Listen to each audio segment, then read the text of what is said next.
How to check recently deleted posts on Instagram.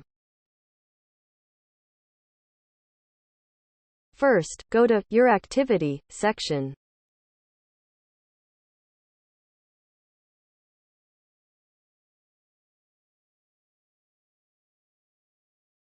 You'll see different subsections there, including recently deleted.